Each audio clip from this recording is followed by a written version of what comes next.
નમસ્કાર દર્શક મિત્રો, પોલીસ ફોકસ ન્યૂઝ ચેનલમાં આપનું હાર્દિક સ્વાગત છે। હવે એક નજર આજના મુખ્ય સમાચાર પર। ₹200ની લાંચ લેતા ઝડપાયા 2 કોન્સ્ટેબલે પોલીસની આબરૂમાં કાંકરા કર્યા। અમદાવાદમાં 2 પોલીસ કોન્સ્ટેબલ માત્ર ₹200 માટે ખાખીને લજવી છે।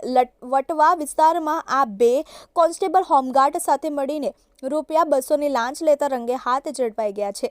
એસીબીને માહિતી મળી હતી કે અમદાવાદ શહેર, જિલ્લા તથા સુરેન્દ્રનગર જિલ્લાના વિસ્તારમાં પોલીસ અધિકારી, કર્મચારી, જીઆઈડી, ટીઆરબી તથા વચેટિયા રોડ ઉપર આવતા જતા વાહન ચાલકો પાસે કાયદેસરના કાગળો હોવા છતાં યેન કેન પ્રકારે બહાના કાઢી હેરાન કરી ₹200થી 5000 સુધીની લાંચ લે છે। આ માહિતીના આધારે આવા લાંચિયા પોલીસકર્મી, જીઆઈડી, ટીઆરબી તથા વચેટિયાઓને લાંચ લેતા પકડવા માટે એસીબીએ ગામડી 3 રસ્તા SP ring road, Vatva, Ahmedabad શહેરમાં છટકું ગોઠવ્યું હતું।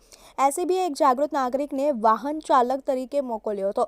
આ દરમિયાન આ 2 કોન્સ્ટેબલ તથા એક હોમગાર્ડ હેતુલક્ષી વાતચીત કરી ₹200ની લાંચની માંગણી કરી હતી। આ દરમિયાન એસીબીએ ત્રણેયને લાંચ લેતા રંગે હાથ ઝડપી પાડ્યા છે।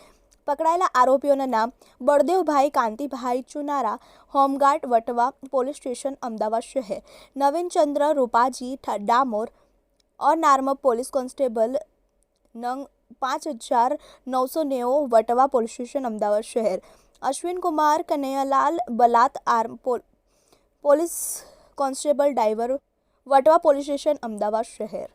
મિત્રો, આવા જ અવનવા સમાચાર જાણવા માટે અમારી ચેનલને લાઈક કરો, સબસ્ક્રાઇબ કરો અને બેલ આઇકોન પર પ્રેસ કરો, જેથી અમારી ન્યૂઝની બધી જ અપડેટ આપને મળતી રહે।